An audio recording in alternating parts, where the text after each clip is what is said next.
There's a strange moment in life when you realize that the loudest voice in your head isn't the one you chose. It's the one you inherited. A voice stitched together from criticism, fears, old failures, and the silent expectations of people who never truly understood you. I used to think that voice was me. I treated every thought as truth, every doubt as a warning, every internal whisper as some kind of prophecy. But eventually, I learned something uncomfortable: not everything your mind tells you is real. Some of it is just residue. I remember being younger and convinced that confidence was something other people just had, like a natural talent, a personality trait, or a gift you're born with.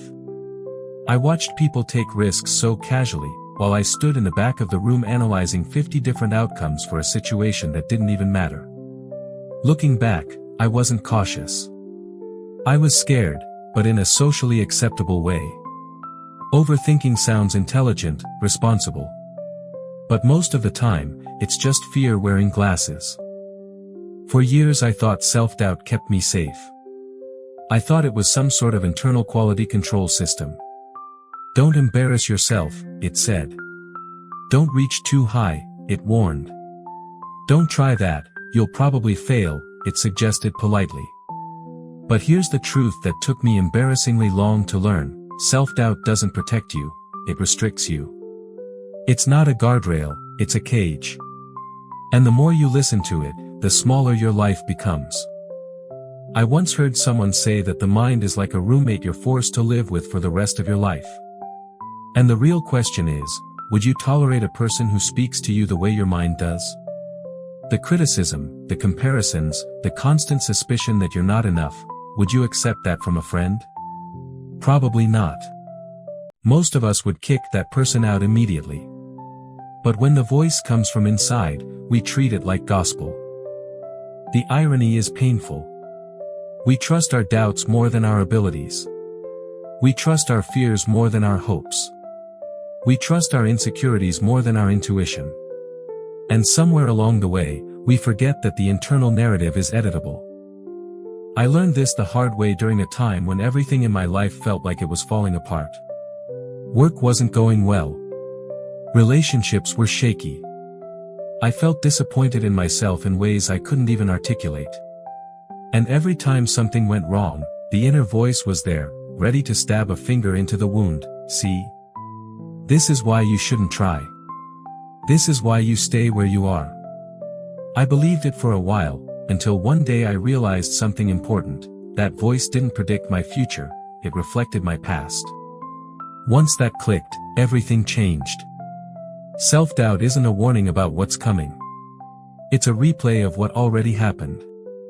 And replaying the past is a terrible strategy for building the future.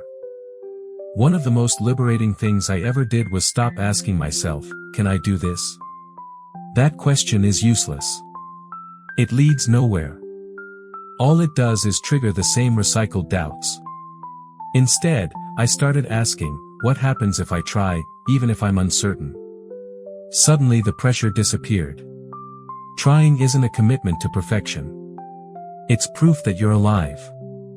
But let me be honest, rewriting your inner voice isn't romantic, inspiring, or magical at all. It's messy. It's uncomfortable. It feels like peeling old wallpaper off the walls of your mind. Some parts come off easily, others resist with everything they've got. You're not just fighting thoughts, you're fighting years of conditioning. And sometimes, the truth is even harsher: we cling to our self-doubt because it gives us an excuse. If you convince yourself you're not ready, or not good enough, or not capable, then you don't have to risk anything. You don't have to be seen. You don't have to fail. You can stay safely in the shadows and pretend it's a choice. But deep down, we know the difference between safety and stagnation.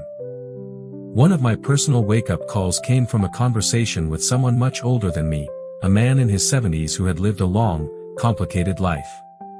He told me something that burned itself into my mind: I didn't regret the things I failed at.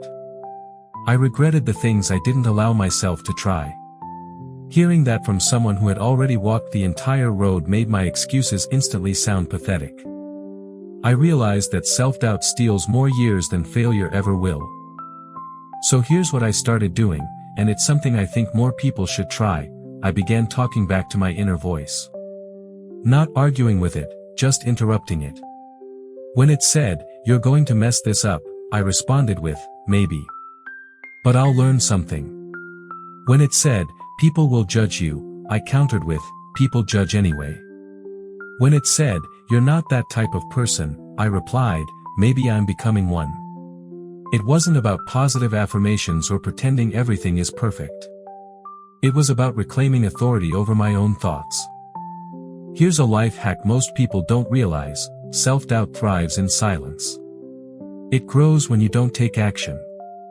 The moment you do something, even small, it starts losing credibility. Action forces your mind to update its data. You're no longer basing your identity on fears, you're basing it on evidence. Another lesson I learned is this: confidence isn't built in loud, dramatic moments. It's built in quiet ones. The mornings you get up even when your mind tells you to stay in bed. The decisions you make even when you're unsure. The tiny risks you take when no one is watching. Those moments seem meaningless, but they accumulate. And eventually, self-doubt has no choice but to evolve. People often say, "Believe in yourself," as if it's a switch you can flip. I don't believe in that approach. Belief isn't something you declare, it's something you build. You build it through choices. Through discipline. Through honesty with yourself. Through refusing to be ruled by an outdated version of who you once were. And yes, sometimes the harshest part of growth is admitting that your biggest enemy was inside your own head. But once you accept that, something empowering happens. You realize that if the voice was built, it can be rebuilt. So if you want to break the cycle of self-doubt, start with this: stop treating every thought as truth. Start watching your mind the way you'd watch someone else's behavior. Question it. Challenge it. Replace what no longer serves you. And most importantly, act even when your voice trembles. Because at the end of the day, confidence isn't the absence of doubt. Confidence is what remains when doubt has said everything it can, and you move anyway. That's how you reprogram your inner voice, not by eliminating fear, but by refusing to obey it.